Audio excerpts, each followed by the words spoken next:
ये है हेलो दुनिया दुनिया ओनली ऑन रेडियो आसमां। इसके सिवा जाना कहाँ। Business update. तो दोस्तों, आप सुन रहे हैं रेडियो आसमां और मैं हूं साकेत सोनी। मैं लाया हूं आपके लिए बिजनेस अपडेट, व्यापार की बातें और स्टॉक मार्केट की हलचल। कोरोना काल में आए पेंडेमिक की वजह से दुनिया भर की अर्थव्यवस्था काफी मुश्किल हालात से गुजर रही है। ये हालात वैसे ही हैं जैसे कि ग्रेट डिप्रेशन में देखे गए थे 1929 में।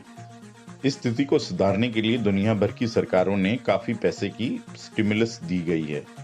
इस समय पूरे विश्व में सरकारों द्वारा दी गई और सेंट्रल बैंक द्वारा दी गई स्टिमुलस का कुल अमाउंट लगभग 19.5 ट्रिलियन डॉलर्स है, जिसमें कि 12 ट्रिलियन डॉलर सरकारों ने मुआवजा दिया टैक्स कट्स के हिसाब से, पीएफ या तनख्वाह के पेमेंट के हिसाब से, या छोटे या मझोले बिजनेसेस को लोन दिया या उनकी कर्ज में माफी दी। दुनिया भर के सेंट्रल बैंक्स ने भी लगभग 7.5 ट्रिलियन डॉलर्स की स्टिमुलस पैकेज अनाउंस करी है। इस लिक्विडिटी सेफ्टी नेट की वजह से उम्मीद करते हैं कि दुनिया भर की अर्थव्यवस्था फिर से पटरी पे आ जाएगी और लोगों की नौकरियां वापस आएंगी, लोगों के धंधे वापस चलेंगे। उम्मीद करते हैं कि 2021-2020 से कहीं ज्यादा अच्छा रहेगा। अमेरिका में इस समय एक हाउसिंग बूम चल रही है, क्योंकि कर्ज लेने के दर भी काफी नीचे हैं, इसलिए लोग घर खरीदना पसंद कर रहे हैं। अमेरिका में इस समय कुल कर्ज लगभग 10 ट्रिलियन डॉलर पे पहुंच चुका है। आपको बता दें कि इस साल लगभग 12 बार इंटरेस्ट रेट्स को नीचे करा गया है, इसलिए ये आंकड़ा इस 10 ट्रिलियन डॉलर्स पे पहुंच गया। भारत में कोरोना वायरस के आंकड़े धीरे धीरे बेहतर होते जा रहे हैं। एक समय ऐसा था कि हर रोज लगभग 1 लाख नए कोरोना वायरस केसेस सामने आते थे, लेकिन अब उसका आंकड़ा 30,000 पे आके टिक गया है। भारत में इस समय एक्टिव केसेस लगभग 4.5 लाख लोगों के हैं और उम्मीद करते हैं कि यह आंकड़ा धीरे धीरे कम होते जाएगा।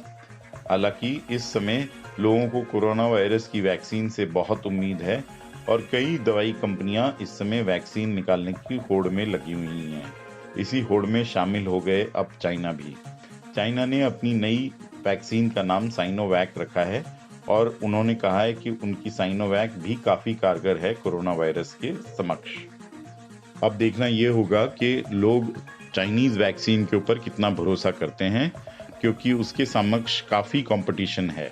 इस समय रशिया भी अपनी स्पुतनिक वैक्सीन निकाल रहा है और भारत में भी कोवैक्सीन आने वाली है, जो काफी मशहूर हो सकती है। दुनिया भर के टेलीकॉम रेगुलेटर्स अब धीरे धीरे हुआवी के ऊपर एक शिकंजा सा कस रहे हैं। अमेरिका में भी ये मुहिम चली है कि अब ज्यादा से ज्यादा नेटवर्क्स हुआवी के द्वारा दी गए हार्डवेयर पे काम ना करें। आपको बता दें कि कनाडा और अमेरिका ने एक सिक्योरिटी रिस्क को दिखाते हुए हुआवी को नेटवर्क से बाहर करने के लिए कहा है।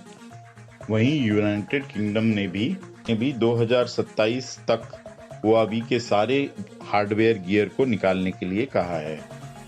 इस वजह से 5G डेवलपमेंट में चाइना की साख गिरेगी और हुआवी जैसी चाइनीज कंपनियों को इकोनॉमिक मार पड़ेगी।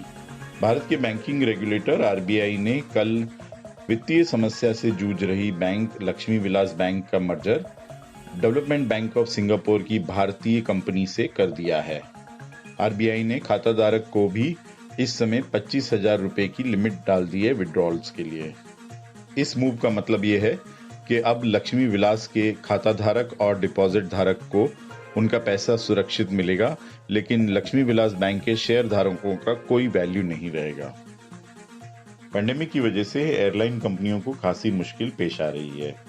Malaysian airline company air Asia भी इससे अछूती नहीं रही।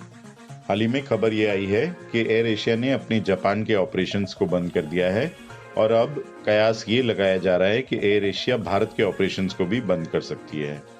एयर एशिया भारत में इस समय 51% टाटाज ओन करते हैं और बाकी एयर एशिया ओन करती है, लेकिन भारत के ऑपरेशन में लगभग 322 करोड़ रुपए का लॉस हुआ, जिसकी वजह से यहाँ के ऑपरेशंस में काम करना थोड़ा मुश्किल हो रहा है और ऐसा लग रहा है कि अब Malaysian company air Asia India के ऑपरेशंस को बंद कर देगी। आइए जान लेते हैं क्या रहा बाजारों का हाल। सेंसेक्स 314 पॉइंट्स बढ़ के 43,952 पे बंद हुआ। निफ्टी 93 अंक बढ़ के 12,874 पे बंद हुआ। डाउ जोन्स 167 पॉइंट्स गिर के 29,783 पे बंद हुआ। नैस्डैक 24 पॉइंट्स गिर के 11,899 पे बंद हुआ। वहीं भारत के सराफा बाजार में सोना 56 रुपए गिर के 50,774 पे बंद हुआ और चांदी 393 रुपए गिर के 63,298 पे बंद हुई। ये था आज का बिजनेस अपडेट। मैं हूं साकेत सोनी और आप सुन रहे हैं रेडियो आसमां। इसके सिवा जाना कहां। Business update. रेडियो